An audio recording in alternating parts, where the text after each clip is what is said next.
iniciando mais uma edição do Hora da Notícia nas redes sociais, transmitido diretamente da Rádio Assunção, ao lado dos colegas jornalistas André Capiberibe e Renato Abreu. Bom dia, André.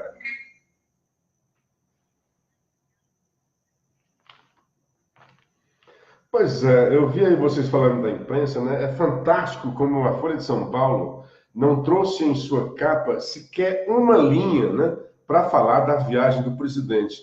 O Estadão trouxe... a linha que trouxe, o Estadão trouxe uma chamada, né? Só em Brasil, Bolsonaro ataca antigo comunismo nos Estados Unidos. O Globo foi a manchete principal, destaque da primeira dobra do jornal, foto do Bolsonaro, várias chamadinhas internas do Bolsonaro. E na Folha de São Paulo, a única chamada que tem lá nos Estados Unidos é do evento anterior para ser uma coisa negativa, né? Como está, o governo termina em 6 meses, afirma o escritor Olavo de Carvalho. Então, isso aqui foi no sábado, né? E o Bolsonaro chegou lá no domingo, não tem nada. E a matéria da Folha, quando traz, é de novo aquela estupidez, dizendo assim: em Santa Ceia da direita, Bolsonaro diz que comunismo não pode imperar. Tudo bem, o Estadão também trouxe isso. Mas essa idiotice de Santa Ceia da direita, que a Folha criou, o que é que ela quer dizer exatamente por Santa Ceia? Qual é a analogia? O que é que passa para os seus leitores? Qual é o significado? É até um desrespeito contra o cristianismo. É chamar o Bolsonaro de Cristo? Será? É isso que ele quer fazer? E os outros seriam os discípulos? Porque a Santa Ceia? A Santa Ceia, para nós, é o memorial de Cristo, né? A última vez ele se despedindo e deixou um memorial, né? Toda vida que fizer isso, lembre de mim, está aqui o meu corpo, tomai e comer, está aqui meu sangue, tomai e beber, né? Seria o vinho. Qual é a analogia, qual é a semelhança, qual é o link que ela quis colocar de forma pejorativa para dizer que é a Santa Ceia da direita? O que ela quer dizer com isso? Seria como que o suprassumo da direita, só a direita. E alguém lá no encontro, se referindo à Folha de São Paulo, chegou a dizer, né? Olha, estão dizendo aqui que alguém disse que seria a Santa Ceia. Obviamente, só quem disse isso foi a Folha de São Paulo.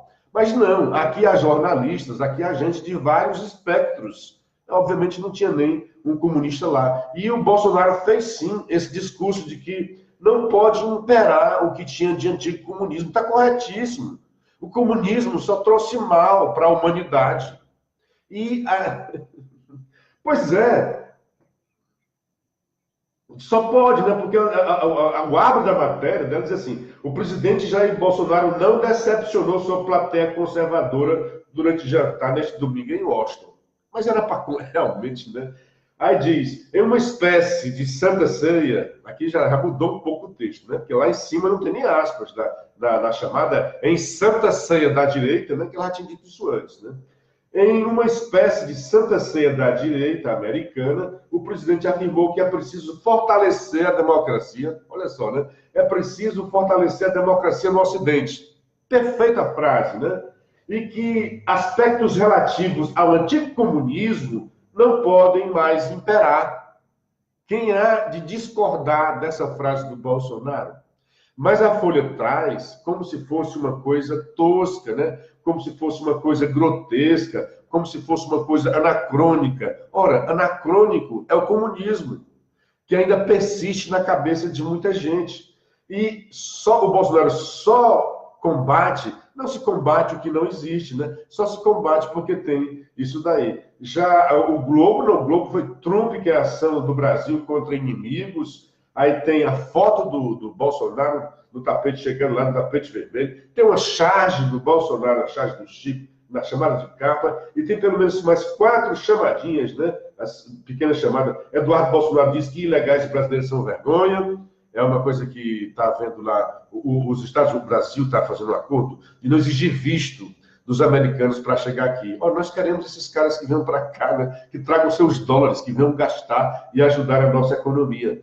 Só que não há a reciprocidade. O governo americano continua exigindo vistos. O Eduardo foi fazer a defesa, disse, olha, é comum, e eu acho até vergonha, se ele fez assim, havendo abertura de vistos para os dois lados, né, não se exige mais, você imaginaria que algum americano viria para o Brasil entrar ilegalmente para morar aqui?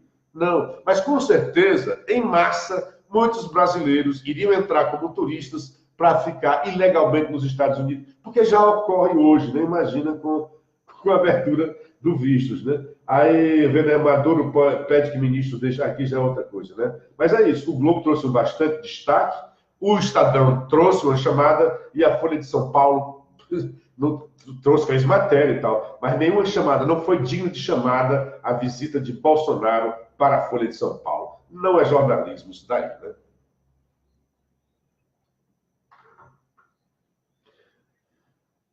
Agora, sim,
é lamentável. Deixa eu dar um bom dia. Primeiro para quem partilhou o vídeo, né? O André Luiz Pinto, Alexandre Viana, a Sandra Cabral, Jesus Alves, o Sandro Silva, Oriclécio Macedo e Olavo Souza. E quem entrou agora nas redes sociais, como Michel Mendonça, bom dia, amigo, Dr. Paulo Roberto, o Gilard Sinésio, está assistindo um programa lá na casa da sua mãe, em Ocara, e o Wellington Pereira, que retransmite o nosso programa na sua web rádio interativa Metro de Maranguape. É lamentável que a imprensa esteja descendo a esse nível, né? Não saiu hoje nos jornais, mas no fim de semana saiu uma matéria interessante, saiu no New York Times, 16 médicos cubanos, eu não sei se vocês viram isso daí, né, a denúncia de que é óbvio que acontecia aqui também no Brasil, né? E lá, porque lá realmente é uma ditadura escancarada. Então, esse visto mais médicos cubanos, né, dos médicos cubanos que vão para esses países, vão lá para fazer proselitismo, para fazer doutrinação e para ajudar o governo. E não é só isso. Os médicos cubanos eram usados porque eles vão nas casas das pessoas saber como estão, como não estão, a manutenção do poder de pessoas pobres, né, e que dependem muito do Estado. Mas não só isso, não só os médicos chegar lá e pedir, por exemplo, voto para o Maduro. Pior de tudo, negavam atendimento a quem não era do governo. Olha só a denúncia grave desses médicos. São 16 médicos cubanos que faziam parte do Mais Médicos lá na Venezuela, dizendo que as pessoas que eram contrárias a Maduro não recebiam atendimento. Por mais grave que fosse o problema de saúde, eles eram colocados de lado para atender aqueles que eram governistas. Olha que absurdo, olha que ditadura escancarada essa da Venezuela.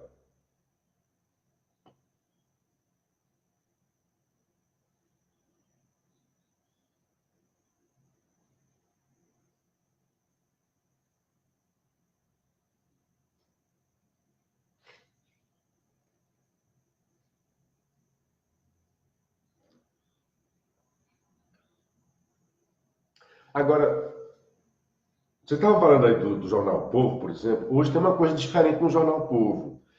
De novo, aquela história, né, do sigilo que teria sido pedido e a justiça decretado a quebra do sigilo de Cid, né? E está hoje, né, é a chamada, hoje não é o Érico Firmo, é o Carlos Maza, dizendo Cid na Lava Jato. Olha o que ele traz de curioso, né? Uma ação suspensa e outra com sigilo. Um dos dois processos que apuram supostas irregularidades do senador Cid Gomes no âmbito da Lava Jato teve sigilo decretado nesta semana e sumiu da consulta pública da Justiça Federal do Ceará. O primeiro fato é assim, é a primeira vez que o jornal O Povo aceita, diz, né, que houve quebra de sigilo. Até então, quando a matéria surgiu no dia 1º de março no Globo, o Povo colocou, acho que foi o próprio Maza, no blog de política, e depois retirou, depois no impresso não saiu nada. Quando saiu no impresso, no dia 7 dias depois, foram os advogados reclamando que, primeiro, achava que não tinha sigilo, que eles não souberam, e quando souberam foi pela imprensa, e o próprio jornal disse que não conseguiu apurar. Ué, se não conseguiu apurar, mas está aqui o Maza assumindo, né, que houve a quebra do sigilo. E aí sumiu. Você não consegue fazer a consulta desta ação que é movida da investigação contra Cid Gomes aqui na Justiça Comum, na Justiça Federal, aqui no Ceará. Aí são dois processos, um de 2010 e outro de 2014.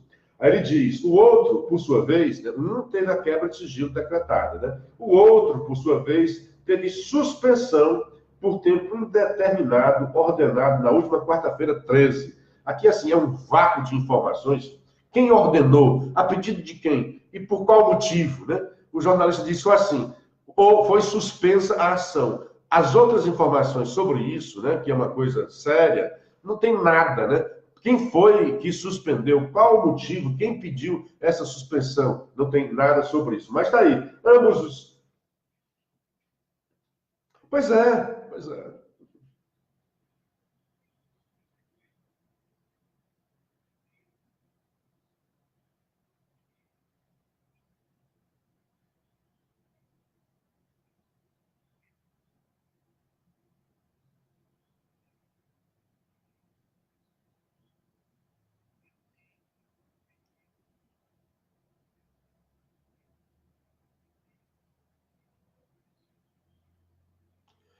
Segundo... Horrível, é isso que eu estou te falando, né? Segundo o jornal O Globo, o pedido da quebra de sigilo foi feito pelo Ministério, pela Polícia Federal e avalizado pelo Ministério Público. E aceito, o juiz concedeu, deve ter visto ali indícios, né, necessários para a quebra desse sigilo, mas o jornal O Povo disse que não conseguia, né? Como a matéria é sob sigilo, né, os juízes, quando perguntados, por que o jornal Globo consegue? Com suas fontes. Quando você vai por vias oficiais, o juiz vai dizer, eu não posso falar nada, porque a ação corre sob o sigilo da justiça.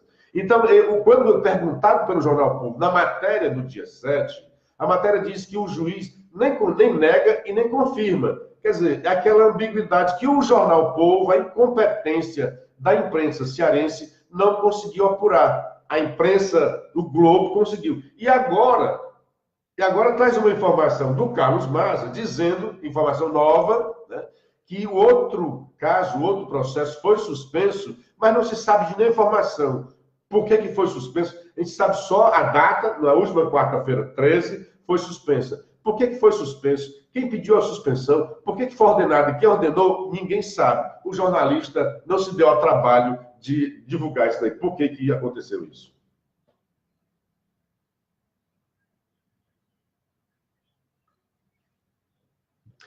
Eu assisti um pedaço, agora era 1 hora e pouco, né, cara? Você me mandou, porque aí de tarde eu já fui para um outro evento, depois eu viajei, cheguei já de noite aqui em Sobral, né? Aí não tive como ver. Eu já tinha visto, na verdade, uns pedaços, né? A Nagler é uma entrevistadora muito boa, deixa à vontade os seus entrevistados, né? Deixa os caras relaxados. Eu acho que ela conseguiu tirar muita coisa interessante, até humanizar o cara, né? Porque muita gente acha que ele é um monstro e tal. E eu gostei. E assim, ele disse, olha, a parte que eu vi, né? Eu vi o meu pai escapar. Eu vi retirarem 2 litros de sangue dele. Eu vi os seus órgãos colocados para fora, né? Quando foi feita a cirurgia. Então isso é muito duro, realmente, para um filho ver no pai. E ele disse, depois ver canalhas dizendo que aquela coisa foi fake, que não aconteceu, né?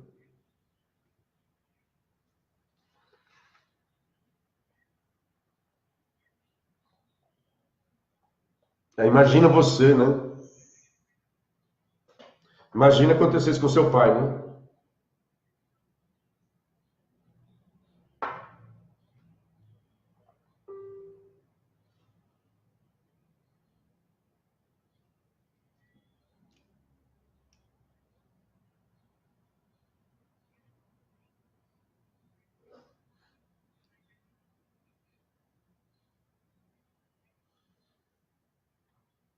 É.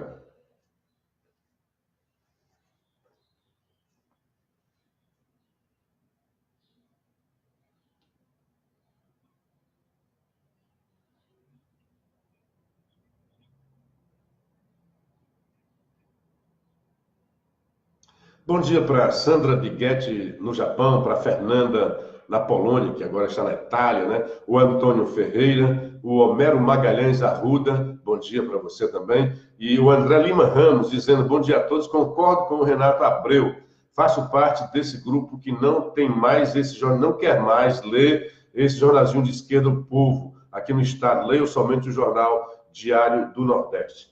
Eu não sei, vocês ainda...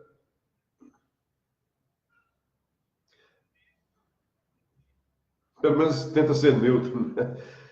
Eu não sei se vocês já informaram aí sobre uma coisa muito boa do governo Bolsonaro, mas geralmente quando é coisa boa, né, é escondida, né? Eu acho que nunca houve um ágio tão grande nas privatizações quanto agora dos aeroportos do Brasil, né, concedidos. Um deles é o aeroporto aqui de Juazeiro do Norte. E foi mais inteligente dessa forma, porque colocava no pacote, né, aeroportos mais lucrativos, né, mais atrativos, com outros menos atrativos. Resultado, teve um ágio de quase 900, cadê o ágio aqui? 986%, quase 1000% de ágio. O governo arrecadou 2 bilhões e 377 milhões nesse leilão. Desse montante aí arrecadado, 2 bilhões e 158 milhões correspondem ao ágio pago. Quer dizer, o governo entrou com um X de preço e recebeu quase 1000% a mais. Recebeu 2 bilhões e 158 milhões só de ágio, dinheiro entrando, dinheiro novo, dinheiro entrando para os cofres brasileiros. Então, é muito bem-vinda. É o primeiro ato de privatização de Bolsonaro, que diz que vai tentar privatizar o que foi possível, e isso é bom para a economia brasileira. E só quem eu vi dando destaque até em editorial, chamando de excelente começo, foi o jornal O Estadão, né, o Estado de São Paulo.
Exato.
É lamentável, né? É lamentável daqui, não só os petistas, né? A gente está vendo aí, por exemplo, o Cid, que no início dizia da reforma que era necessária, né? O próprio Ciro Gomes, e está fazendo agora, de novo, esse proselitismo, dizendo que a reforma não é necessária, que essa reforma não é bem assim e tal. O Eufrásio Francisco está dizendo que. Você viu o excelente pronunciamento do ministro Paulo Guedes na última sexta-feira? É o que estamos conversando agora, né? A Catarina Soares está mandando um bom dia. O William Lima, dizendo que desde o dia que sumiu a matéria da quebra do sigilo do governador, que parei de confiar no jornalismo cearense. E teve uma chamada aqui de mercado na Folha de São Paulo, que é país teve década perdida na Previdência, afirma secretário, corroborando com aquelas ideias do Paulo Guedes, dizendo que, para o secretário de Previdência, Leonardo Rolim, o Brasil perdeu nesta década a chance de fazer uma reforma da Previdência menos sacrificante. Agora diz, cada atraso exigirá uma regra de transição mais rápida. É porque o Bolsonaro é ruim, é escroto, quer acabar com isso. Não, é a realidade que se impõe. Como houve omissão, como não deixaram o Temer fazer a reforma feita lá pelo Temer seria menos dramática do que esta. Se o Bolsonaro não fizer, o próximo será ainda mais dramático e ainda tem o risco de não ter aposentadoria nenhum, como chamou a atenção o Paulo Guedes, e bem colocado pelo Renato. Este país, antes mesmo de envelhecer, teve a sua aposentadoria quebrada. Hoje, o sistema da Previdência está quebrado. Não se sustenta. A reforma é necessária e urgente. Quanto mais tempo nós demorarmos para fazer essa reforma, mais sacrificante, mais dolorosa ela será, a ponto até de colocar em risco as gerações futuras, de não ter dinheiro nenhum. Se o dinheiro é pouco para aposentadoria hoje, corre o risco de não ter nenhuma aposentadoria. E hoje um sistema completamente injusto. O senhor Janot, que trabalhou com afinco para evitar a reforma da Previdência, foi aposentado ganhando R$ 38 mil, numa clara injustiça social. Então, quanto mais demorar, e ele sem punição nenhuma, e fica esses togados também, né? A gente está vendo agora, quando comete algum crime, vão para a aposentadoria recebendo rios de dinheiro, enquanto a população, a maioria, 80% da Previdência, paga um salário mínimo. Aí, em relação a um salário mínimo, tem outro que recebe 37. É um disparate, é abissal essa desigualdade, né? O que transforma, que faz o país desigual socialmente. Além de estar quebrada, a Previdência Social hoje é um foco de desigualdade social que precisa ser corrigida. Não dá mais para a gente ficar. Não pode mais ficar brincando, fazendo aí debates, né? Olha, essa reforma não é necessária. É necessária, sim, com todas as suas nuances. É óbvio que deve ser mudado no Congresso um ou outro detalhe, mas o certo é que, ao fim e ao cabo, tem que ter aquela redução de despesa prevista pelo Paulo Guedes em torno de R$ 1 trilhão.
Teodoro foi o segundo, Teodoro foi o segundo reitor da Unipar. Primeiro foi a deputada Patrícia, foi lá atrás, né?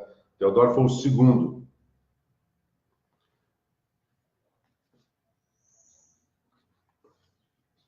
Eu acho que ainda foi, eu acho que foi Zezinho Albuquerque, viu? Acho que foi Zezinho Albuquerque que foi criado. Acho que foi Zezinho. Aí colocou a Patrícia, a primeira deputada foi a Patrícia, né? Aí depois foi o deputado do professor Teodoro, e agora eu acho que está em boas mãos, Salmito, né? Esses dois nomes são bons, são parlamentares novos, né? Tanto Elmano quanto Salmito, mas também com bastante experiência já nessas áreas em que foram indicados. O Elmano foi até secretário nessa área.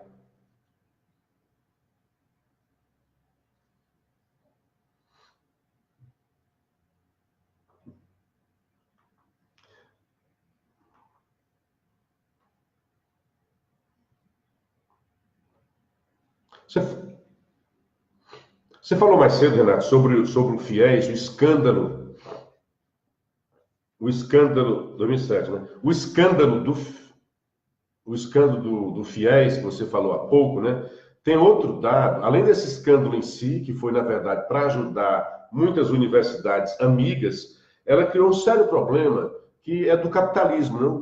Porque essas universidades, quando tem competição entre si, o que faz? Daqui a lá tem muita promoção que ajuda os estudantes, diminui o valor da mensalidade.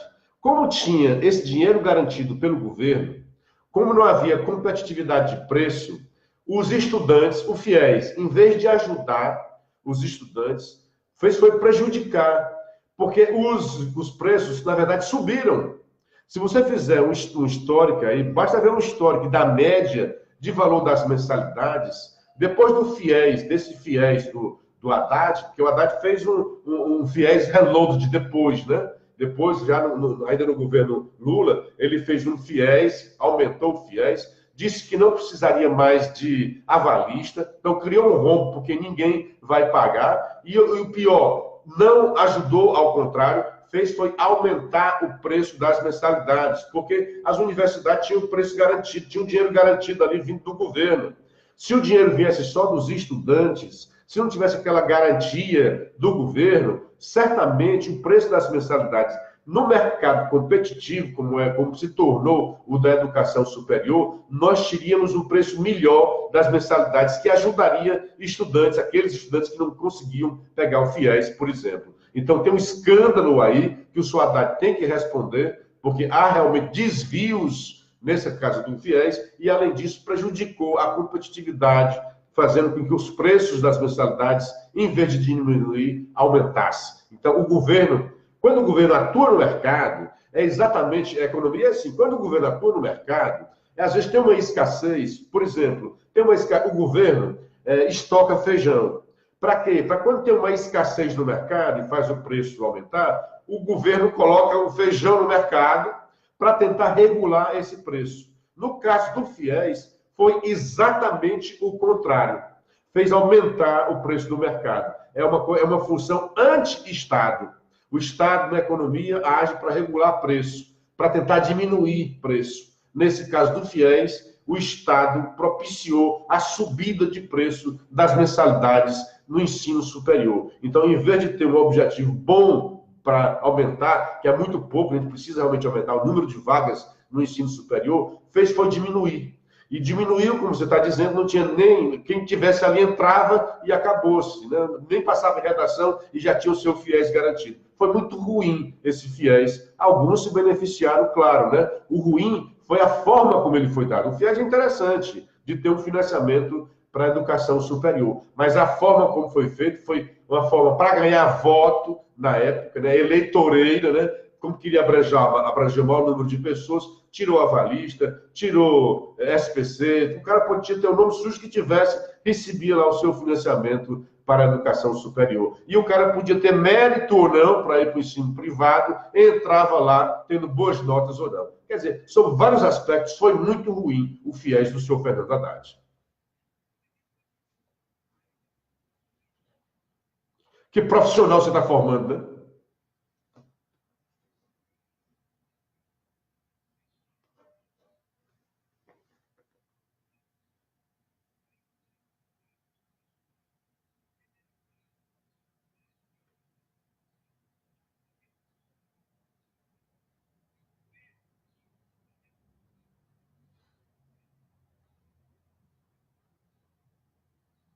E ainda quiseram vender a imagem de um grande ministro, né?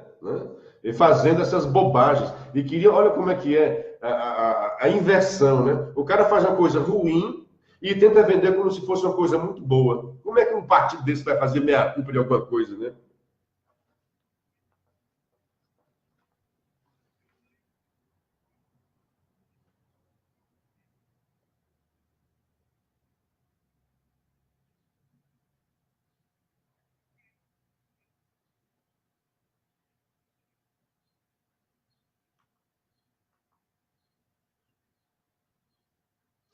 E afinal, o Tasso assinou ou não assinou, né? Eu fui atrás, né? Tem lista com o Tasso, tem lista sem o Tasso, né? É uma coisa doida, né? Eu acho que assinou talvez depois, né? Mas depois que apresenta, não tem mais nem assinatura, né? Os caras, depois que pegaram as 27, chega lá, tá aqui, abra-se, assina a CPI e vamos para frente, né? Porque ficaria até estranho. Eu achei estranho dizer que ele assinou, porque ele fez, soltou uma nota se justificando porque que tinha retirado a sua assinatura. Aliás, a primeira CPI, o primeiro pedido de CPI foi arquivado exatamente pela retirada de assinatura de dois senadores, o cearense Tasso Gereissati e a tocantinense Cátia Abreu, do PDT. Fato determinado, né?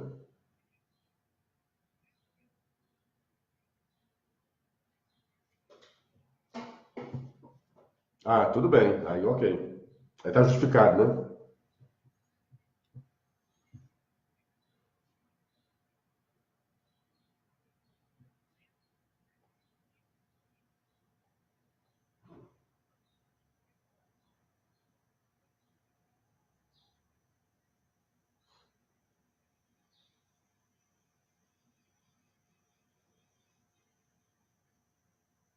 Se era a Santa Ceia, né? Era o João, né, que estava ali, né? O apóstolo João, né? E,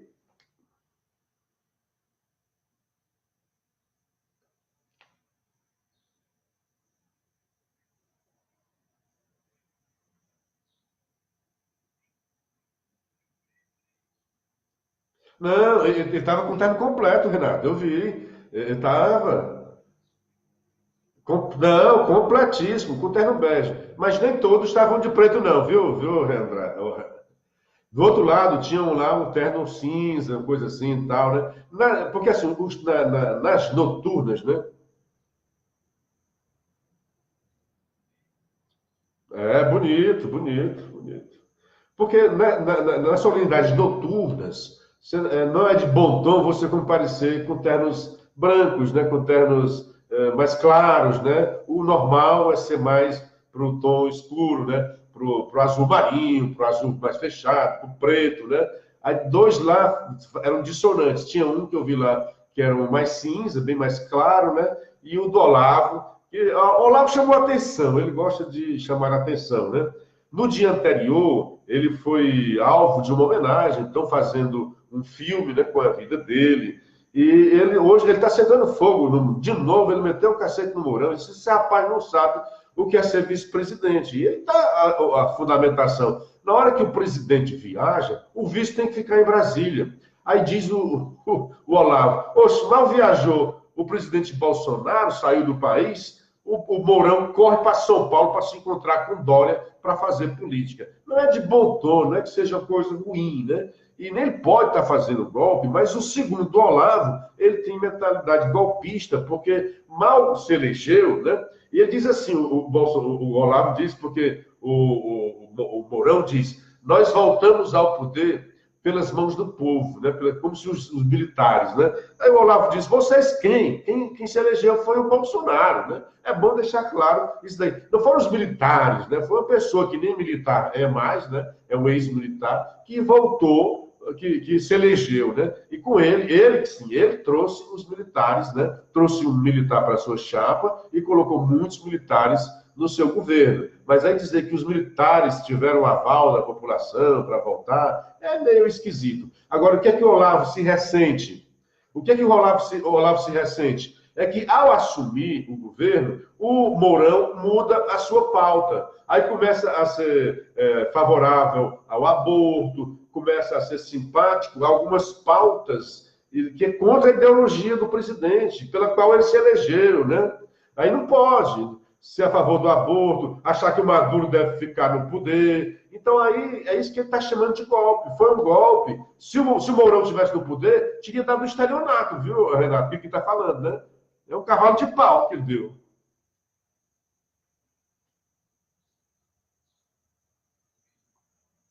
Esteve conosco e se mostrou um cara muito preparado, né?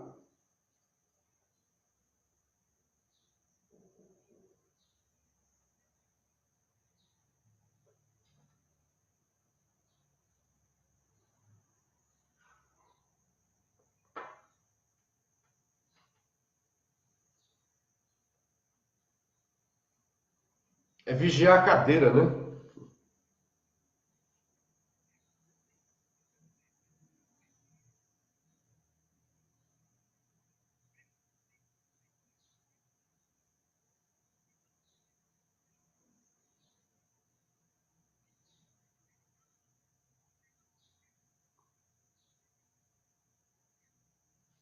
Não é?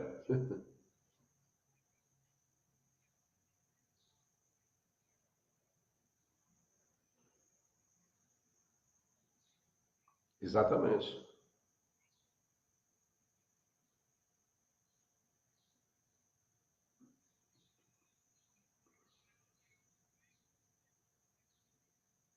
Sai de Brasília para São Paulo, né?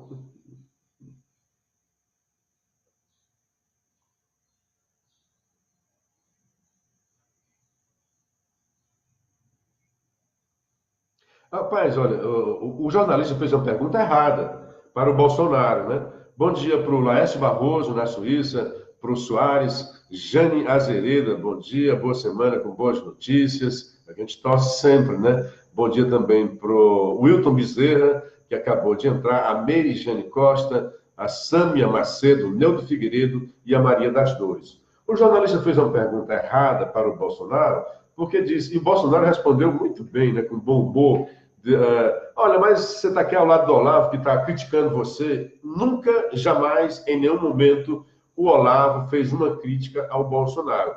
Fez crítica ao governo Bolsonaro e disse que o governo Bolsonaro está repleto de traidores, né?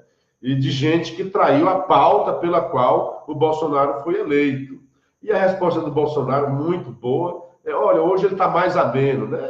É isso que tem que demonstrar, não tem que entrar nas polêmicas. O certo é que o Olavo, de uma forma ou de outra, eu acho que tem ajudado esse governo. E é bom que se tenha essas críticas mesmo. O governo precisa de um ombudsman. E eu acho que o Olavo tem feito isso. Tem demonstrado, olha, isso aí está errado. E demonstrado isso com lealdade. Não é um cara que faz uma crítica para tentar derrubar o governo. Ele faz uma crítica para tentar ajudar o governo. E ele está dizendo, eu faço isso para o bem do Brasil.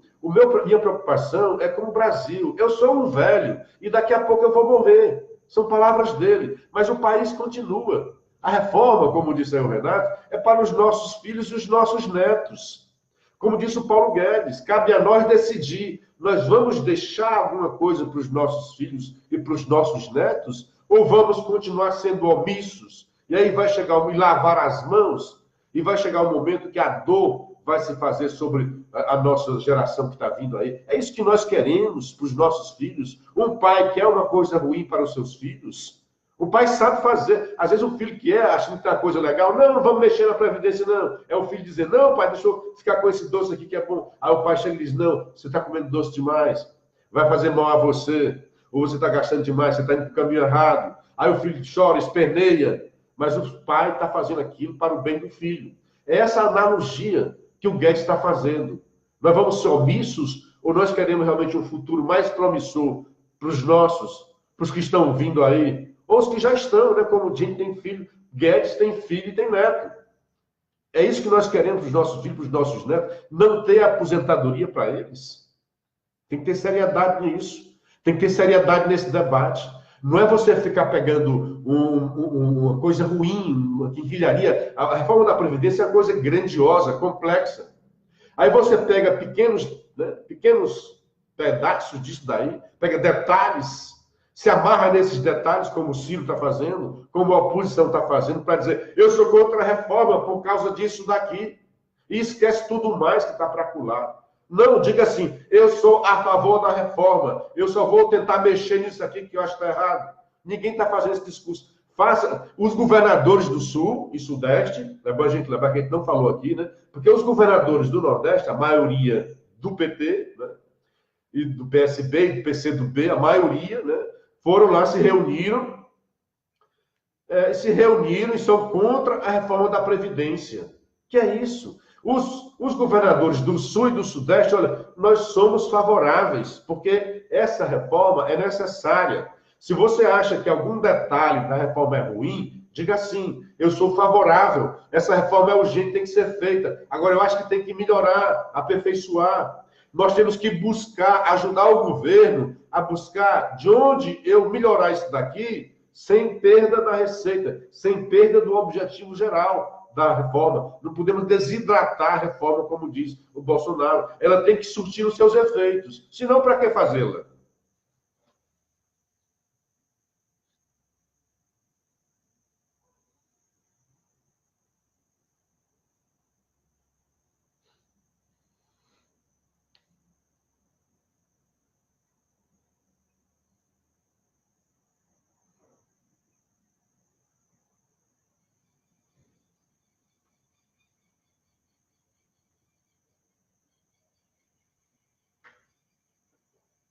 É verdade.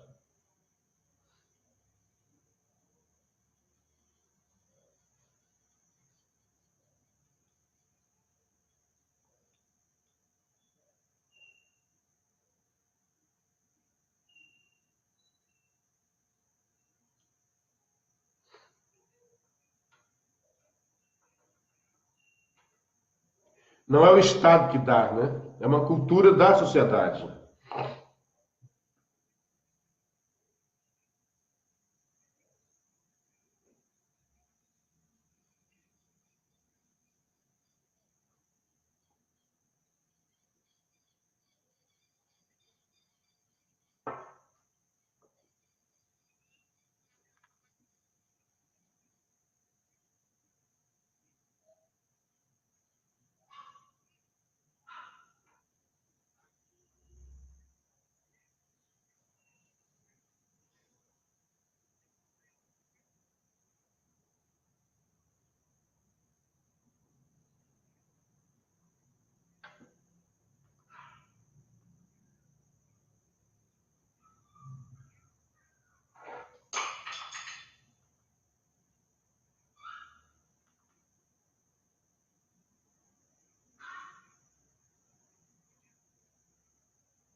Lamentavelmente, no Brasil, vive em torno do Estado, né? Desde cedo, os filhos são educados a estude para você passar num concurso público e ser funcionário do Estado. Nos Estados Unidos, é assim, estude, seja muito bom nos seus estudos, abra uma empresa para dar empregos para os outros, né? Para você ser um empresário e não você depender do Estado. Aqui no Brasil, lamentavelmente, tem essa cultura e achar que o Estado pode tudo, né? E vai sempre cuidar dele.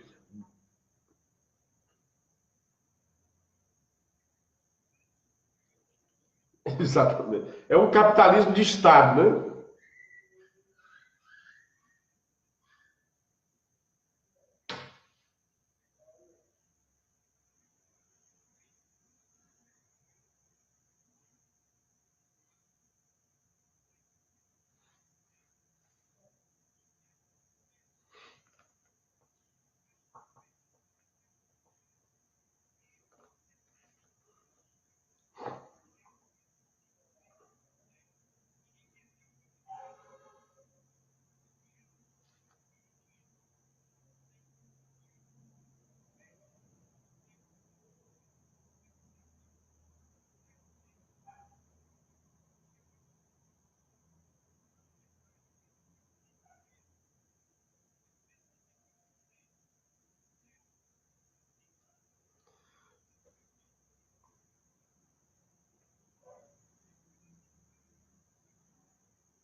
Era a indústria da seca, chamada indústria da seca, né?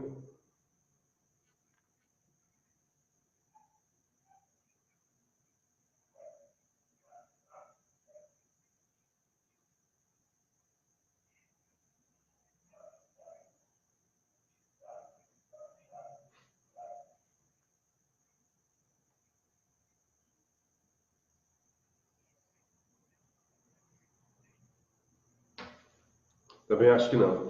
Deixa eu dar um bom dia para o Valterlan, o André Ramos. Onde moro é o bairro dos Buracos, né? Está se referindo lá atrás que você falou. Na rua principal do bairro tem um buraco na via de uma ponta a outra. Rua Naturalista Feijó. Bom dia para o Francisco Ludilberto.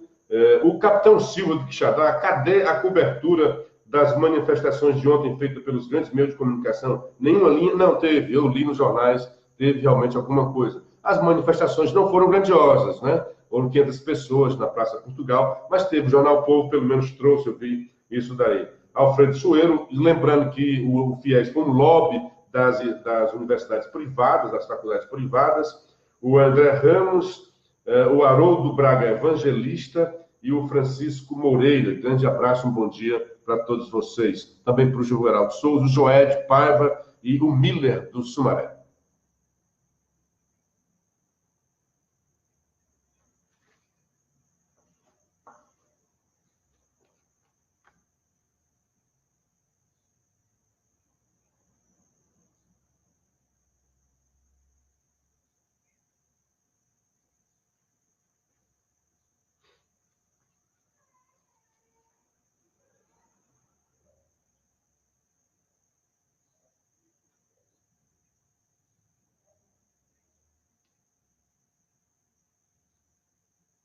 Que legal, né?